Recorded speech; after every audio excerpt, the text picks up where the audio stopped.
Hello and a very warm welcome to the programme. University students apparently want lectures on how to look after their mental well-being, as anxiety and stress levels, we are told, soar on campus. Do all young people therefore need lessons in mental health? That's what we're talking about on Roundtable.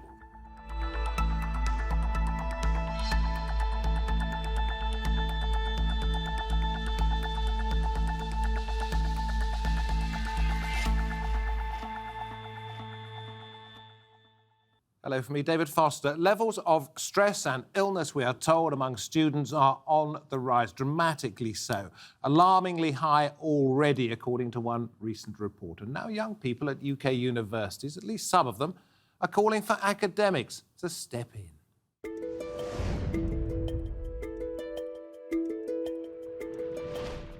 According to a recent survey, students want universities to teach them how to look after their mental health, with anxiety, stress and depression apparently on the rise. The survey showed that 96% of students think universities should offer teaching on emotional education. It's a similar idea to the Wellbeing modules in schools, due to be introduced in the UK from September 2020. A report this year found what it called alarmingly high levels of anxiety, loneliness and thoughts of self-harm on UK campuses after a study involving almost 38,000 UK students. Other research has found that universities are struggling to cope with the level of demands for mental health support services.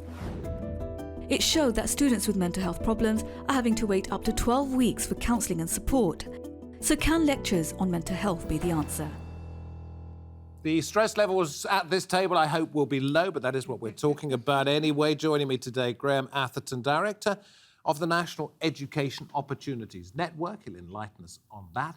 Dr. Jutta Tobias Mortlock is here, Senior Lecturer in Organisational Psychology at City University of London, and Vlad Zlatkin, first-year medical student at University College London. Vlad, I will come to you because I know you've suffered stress, you've suffered anxiety, you're now in a very stressful medical course. Oh, yeah, absolutely. And we'll talk about you and your friend's experience. But let's just open this up, and at any time anybody can jump in and say where they want. Graham, what is it? It says, SaveTheStudent.org says 1 in 4 students experience mental health issues. I mean, that's an extraordinary number, isn't it? It is indeed, and it's a real increase, David. In the last 10 years, I think there's been a 6-fold increase in numbers of students reporting mental health conditions and issues. And it's posing a challenge not for students themselves, but for universities as well. Universities aren't really prepared for the challenges maybe that students are bringing now. But let me just jump in here. If a 6-fold increase is correct, it's a 6-fold increase in the number of people reporting that they have. Absolutely. That doesn't necessarily mean anxiety levels or stress levels have gone up. No. It just means people are more prepared to talk about it. Absolutely. We don't. Again, we've all reflected our own personal experiences, and recently, I'd imagine, in our own university careers, those who went to higher education, and thinking, did we have those experiences or not? Or would we have reported them? As you say, it could be an increase in reporting, but nevertheless, the result is that there's a need now for students to receive support. There's a need to look at different ways of doing this, but I'm not so sure that as a sector in higher education, we're prepared to do for these challenges at the moment. Whether it is a massive increase, it's certainly out there, as Graham says, and it's something that needs taking very seriously. How do you go about that? Well, I think there's at least 2 factors going on, right? That maybe people are reporting more, but maybe there is really something going on that is complicated and that's complex. And so I think mental health is a bit like the air that we breathe. You know, you basically don't care about it until you run out of it. And then the thing that makes it even more complicated is if you get help and you might, get a leg up and you might feel less mentally ill, you start forgetting about it again because now you've got your mental health back. So it's really difficult to attack this issue. Are you saying it's a little bit like sort of going to the gym? You have to keep it up, otherwise Yeah? Yeah. Vlad, your personal experience, we'll come back to this in just a minute. Your personal experience was during your A-levels to get into medical school. What happened to you? I simply isolated myself from any human interaction throughout the whole year, and I mean, for your healthy lifestyle, you need to do sports, you need to interact with people, you need to have many different things in your life, which I completely just kind of didn't have. And what effect did that have on your health? Well, I felt empty in a way. I felt like I had no emotions and I had this one thing to do. And it's not even that I didn't like it. It was just like a burden oftentimes. It was isolating yourself was definitely pretty hard. You were studying. What grades did you get, by the way, in the end? A star AA, so 1 A star 2 A. So you were happy with your results? Oh yeah, definitely, absolutely. And yes. it got you where you wanted. It got you to Yes, medical it did. school. That's application, not isolation, isn't it? But application, I think it could be much healthier than that, don't you think? I mean, Well, what if you had great fun playing sport, going out with your friends, studied a bit and not got the grades to get in? You were just working. But you have to have a balance in your life, don't you think? You need to balance several areas of your life in order to be a proper functioning person. And you know, because of the amount of stress, I didn't have those, and you know, I kind of just focused on that one thing and felt sort of empty because that was the only thing in my life for the Would whole it year. perhaps have been more stressful not to get the results and not to go to medical school? I think not getting into medical school would have been worse. Yes, definitely worse. At the end of the day, as one of my friends told me, or kept saying to me, it's all worth it in the end. It is worth it. But when you are in this situation, you keep thinking whether it is worth it, whether you should keep going with it. And it's really easy to give up when you're in that situation. Yeah, I'm going to ask you in just a moment to have a think, because you've mentioned some of your friends as well. What more serious effects it may have had on people that you know, people that you've heard about, who are in this situation, rather than, and I don't want to downplay it, rather than simply feeling isolated and you should have gone off and had a better time. Yeah. But you two, and by all means, do jump in as well. The same survey I mentioned at the beginning said studying is the primary cause of stress. And I've written down next to that, yeah. You know, because it's bound to be like that. If you don't stress when you're studying, you're either a genius or you don't care. But I'm not sure that it's actually, that it's really true when we say that it's studying that's our primary cause of stress. It's that what makes us stressed is when we're not feeling right with the stuff that's in front of us. But as Vlad is saying, just doing well doesn't necessarily make us feel well as well. Although we absolutely know that feeling well, and this is why we're talking here today, actually predicts us doing well. So the relationship is not really linear.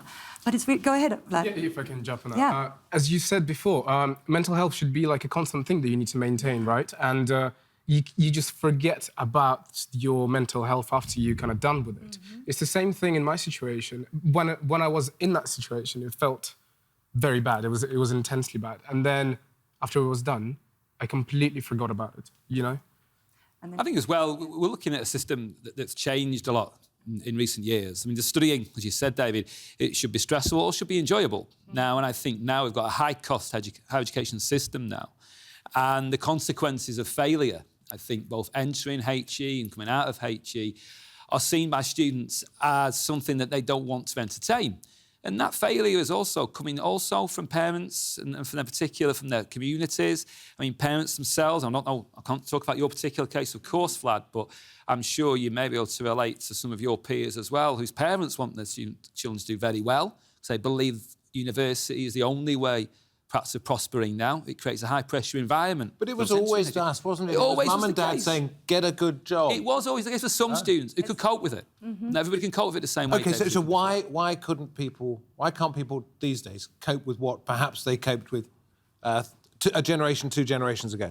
I think technology is something we absolutely need to talk about here. So there's more stuff that is for all of us to deal with. The young generation are bombarded with increasingly sensational news, and that in itself is not wrong. But for a young brain that is not fully developed, processing all that much data causes stress because it's too much information, too big, too soon for a developing brain that is coming in. So that's one thing about technology. The other thing about technology is that because all of our kids are now so socially connected via technology, it creates the illusion of not feeling isolated. But it's not the same as sitting with somebody, maybe viscerally feeling that somebody's actually listening to you, and maybe then seeing that it's not that bad, maybe seeing another perspective. And so technology is a real thing that the young generation now have to deal with in a way that I never had to. So it was not much of a problem for them. I think the system, again, has changed because what we've got now is people going into higher education who never went before. And they're entering different environments. You've got people going into, I mean, we've had previous programmes here who've discussed those going to, say, Oxford and Cambridge, very exclusive, and UCL, a very selective university. More students are going there from backgrounds who never went to those universities before. They go in environments they don't fit in. Perhaps they feel they don't belong. And universities are coping with different groups of students coming in. Only last week, for instance, we had reports from one university in London. Perhaps nearly half of the students from black backgrounds felt there was racism in the institution. So perhaps it's the universities that need to adapt rather than necessarily the students. At one point I've written down here, are there the wrong students going to university? But in fact, you're suggesting it's the other way around. I think, yeah. Maybe it's even bigger than Exactly. that. Maybe it's actually not even the universities that are the culprits, but it's actually society that is now valuing individual achievement, that is valuing, extreme top performance on the rank tables, maybe more so than it used to be. Don't feel left out, Vlad. I'm not No, not at all, no. What do you think, Vlad? I wanted to jump in on your point regarding the social media. Yeah. I think I totally agree with you, to be honest. I think a lot of young people that see all the news that are going on all around the world, just, take, slavery somewhere, in various countries, or take global warming. People lose faith in their future. Do you think also, Vlad, though, that social media makes young people, compare themselves with a greater group of people than may have been the case before? When some of us on this side of the table were perhaps doing our A-levels, it was pre-social media, or certainly for me it was anyway, and one compared oneself only with those in your sixth form or your class. Yeah. Whereas perhaps now you're comparing yourselves with a whole group of people out there who you're connected with in some particular way. And comparison is what creates stress. You're in competition with people, when actually you're not, maybe. You're not only in competition perhaps with yourself. I wonder if I could ask, rather than, because we've talked about social media so many times, and I do understand it is an issue, but could I ask what each one of you thinks should be done in this situation? Where do you think students could benefit from help? I think that schools should focus a lot more on mental health. And I think, if there is a solution, it will be found in schools, because there is a more of a personal approach. And at the end of the day, I think it is better to fix the problem when the person is still younger than when they get into the adulthood, when they have to deal with more problems. So perhaps well-being classes at a younger age rather than once you get to university? Yeah, maybe compared to the, social education in schools, the sexual education that is taught in schools and things like that. There's been, PSE, there's been an improvement after those PSE, classes. personal sexual education. PSE, yes. There is a proposal, of course, as you may know, to introduce well-being and mental health tuition into PSHE in schools. And I think what we're seeing here is universities, of course, they will have to, of course, support students who've been through the schooling system. And as Vlad says, it's always better to look at the symptoms of a problem before you see the causes of it. But I think you'll have to think about how that's delivered in schools and how it's done. Schools themselves will need supporting to deliver this. Should it be a core subject? In other words, compulsory? Yes, of course it should. But we have to be really careful not to make this course almost feed into the same problem that actually caused it. So if we make well-being a skill that the individual has to learn, and we as the decision makers or the authorities are saying these kids, the snowflakes as we call them, should just learn the skills of well-being, and the only thing that stands between them and doing well is them applying the skills, then we are perpetuating the same problem that says you are alone with this problem. Because we're wired to be social and we're wired to look out for each other. And so we can teach it as a social skill, and then it works. Isn't the difficulty that you try and make something like this something that you instruct somebody in when everybody is an individual anyway? And it's almost impossible for one teacher with a class of 25, 26 people to identify the issues that each one of these boys, girls, face. But what are these issues? These issues are them feeling isolated and them feeling literally helpless. So if we want to attack those issues, we need to fight isolation and them feeling helpless. So that's why doing this socially might be the reason, Because the those issues solution. that start quite, as an innocent thing, they can progress into much more severe things. Okay, so it's not just universities, which I mentioned. No, at the no, beginning. these problems that universities will have to deal with start in the school system. But if you're going to support students through the school system, say if you're going to look at wellbeing, resilience, and mindfulness, you have to do it in a proper way. There's a long history of these kind of innovations being introduced into schools with not adequate funding, not adequate support for teachers, not adequate support for delivery. And what you don't want to see is policymakers making a move on this, which appears a token move. We'll invest a small amount of money, it'll become part of PSHE, the problem solved. I think, as we're saying, it's much more complex than that. Not that there's a role for school and a role for delivery within PSHE, but that role has to be considered carefully and supported. Now that you're out of the school system, do you see a need for it continuing this sort of thing? Yes, I do. At university, you're advocating it at a secondary school level. Yeah. But also through university. And also through university. And however, at university, it would be much harder because there is even a less of a personal approach. As you said, there'd be 24, 26 people in a classroom in school, and it would be hard to identify. Now imagine you have a cohort of 300 people. How would you identify an issue in people there? Well, so, in other words, it's all very well talking about it, but we're completely stuck here, But aren't we? we can do it. We can do it. We can teach classes of 300, but by changing the way we teach. And so we now understand resilience and well-being much better than we did 20 years ago. And we thought we could just talk at somebody 20 years ago and then they could learn something. But nowadays, if we have so many students, what we have to do is we as university educators have to provide opportunities for them to interact with each other.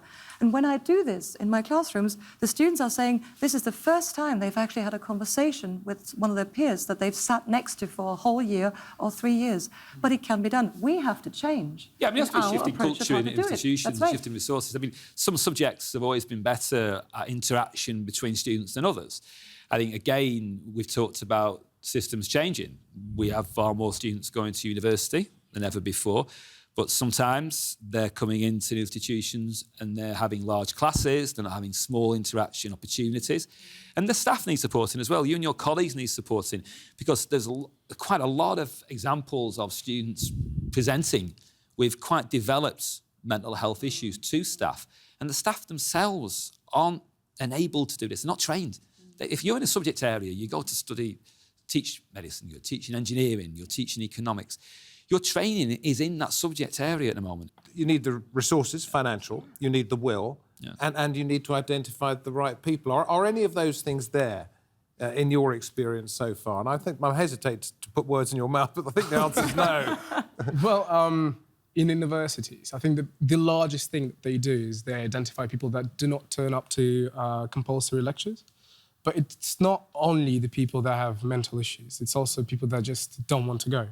So other than that... Because students, particularly when they get to university, don't like being told what to do. And this is going to be a problem, isn't it? If you say you have to go to a lecture or a course which teaches you how to look after yourself, they're going to say, I can look after myself already. I think also, Debbie, there's some... We need to reframe this. There's a shift in culture because students generally, some don't want to go. Some actually they go to a course and they feel they're going to do medicine. They're going to do economics. They're going to do engineering. There's a bad history of trying to put courses alongside your core course. So it needs to be an attempt before students enter higher education, but they enter university, to say to them that, look, as well as your core course, there are other courses that are really important for you to take, if that's the approach that's going to be taken. Because otherwise, it probably will have difficulties.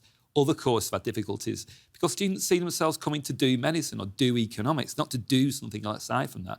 So it's kind of additional options. Catch-22, isn't it? No, it's not. You just need to reframe it. We just need to sell it better because everybody wants to do well. Everybody wants to perform. So if we sell mental health skills as mental fitness skills and we communicate that this is what's going to help you actually do well in whatever subject you do, then, of course, we've got people naturally motivated to do it. But we have work to do to reframe mental health, and that's why we've had mental health. This wasn't The here. reframing is crucial. It's the reframing bit that's crucial. So when students enter higher education, they understand the importance of the things that we're talking about here. Because but that's it'll get happened there prior. somewhere. Exactly, It'll get that's them somewhere, happened yeah. prior to entry. Because when students enter, the 3 years do go pretty quickly. I mean, for you, the 6 years will, well, hopefully go quickly, but you don't see that now, but I'm sure you'll feel it afterwards. If I ever go under his knife, I hope it's 6 years well spent. What about your friends from school and those that you've made since you've been at university? Well, from university, I would say that almost every single person that I've spoken to have isolated themselves. Literally everybody, and they didn't find it healthy at all, especially ones that had that one thing progress into other things such as anorexia. I've met a person who ended up having anorexia after some time of isolating themselves. After what? Isolating themselves, yeah. Then imposter syndrome, because they studied so, from my understanding, they studied so much, they didn't feel like, they were ready for the exams. They went in, they were quite sure they would fail. When they got their results, they did not even believe that was happening, And when they got into university, they don't feel like they belong here just because they don't think they're good enough still. Do you think one of the lessons that should be given in well-being is you mentioned this, and this fascinates me, because only as I've got older do I understand that other people who I admire go through exactly the same anxieties, stresses, and concerns about their self-worth that you do, that all you've really got to do is relax and be who you are. Should that be one of the... I think what you're saying is absolutely correct. And what I think we want to do as a society is we don't want to wait for people to learn this over the course of time. We want to accelerate their learning, not by getting them to be thrown in on the deep end, but by getting us to share more stories, by getting them to share more stories. So by getting people to interact more, we accelerate that learning and that natural course of time that got you to be where you are. But you can teach it. Absolutely. It isn't necessarily just a life experience. No, I think it's absolutely. teaching, but it's creating that environment Excuse me. within the university. I mean, the university is not just about the teaching experience. It's about being on campus. It's about the interactions you have socially. It's about the opportunities you have to be with others. I mean, one of the challenges that universities are facing, particularly those in London, including City University, is the rise in commuting students who don't live on campus. We think the old model where you would go and live in halls is only applicable to a minority, actually, of students. And the majority of students travel in from home, etc. And they're coming in, and so some of those students, they feel a little bit dislocated from the experience. They're coming in, they're studying, they're going home again. They're not having that whole experience of university that others are experiencing. And the university, to think about the whole experience, it's those small interactions. It's being there. It's not just what happens in the classroom that contributes to your university experience. You think back to our university experiences, you'll think, David, about the memorable times will be those in class, but memorable times, I'm sure, for you, will be those outside of the classroom, I'm sure. And it's creating that environment where, as you say, we believe we can be who we want to be. Do you not think, perhaps, and you're familiar with the phrase first world problems, do you not think that perhaps this is a little bit of a luxury to be debating something like this, that there are more important things to be concerned about? Not your mental well-being, but that we have the luxury of time and perhaps professionals here in this country who are addressing this when... I don't think that's a problem at all. I mean, people have scientific philosophers thinking about possible, things that, could go on, and not really using as much science as, for example, theoretical scientists, but, imagining things that could go on in the universe, and they're being paid for that. I think we can afford to have debates on this as well. It's a luxury that we, it is a luxury, yes. the developed countries the can civilization afford to have, whereas in actual fact it should be just get on with it. Perhaps yes, perhaps no, David. I mean, if you look at international higher education, I mean, my organisation and myself, we've done some work in other countries, and in the developing world, particularly in Asia, for instance, education is extremely important to the family, extremely important culturally. And more stress in many ways. More stressful. I mean, you think it's stressful Do they worry about here. what we're talking about today? Absolutely they do. If you go to Korea, if you go to particularly the country, very high levels of university participation, very high levels of stress amongst their students. And this isn't just a UK phenomenon. And I think if you're seeing lots of people trying to go to higher education and university in developing countries, then you're seeing these stresses as well. They're not just experienced here, and they're real for our students as well. This is difficult. This is something that is difficult to see, but it's still there. And the absence of it is still there. So maybe in the first world, we don't have something anymore, which is the stuff that makes us enjoy our experience, which is going to the student union, which is going to sit and actually notice that we're with other people. And maybe people, even though it seems stressful to be a student of thousands in the developing world, has something that the first world problem kids have not got. Let me ask you, as we come towards the end of the programme, after 6 years of study, and of course you don't stop studying at that point, you've just gone through the first stage. But let's say after 6 years of study, when you sit down for your final medical exams, having listened to all of this, will you no longer be stressed? I still will be stressed. You see? You can't solve it, can you? You can only help. You can help, yes. Well, it's just like any condition. You can't solve. Well, you can try to solve it, but it's much harder than helping. Thank you so much. Like, good luck with everything. Thank you very much. Thank you very much. Good to see you again, Graham. Thank you, David. Lovely to meet you. Thank you very much. Indeed, yes, it is something that has been with students since time began, exams began, stress, but it's how to manage that stress that is becoming more and more an open discussion. If that has helped in any way, then we are glad you've watched this programme. From me, David Foster, from the Roundtable team, goodbye for now.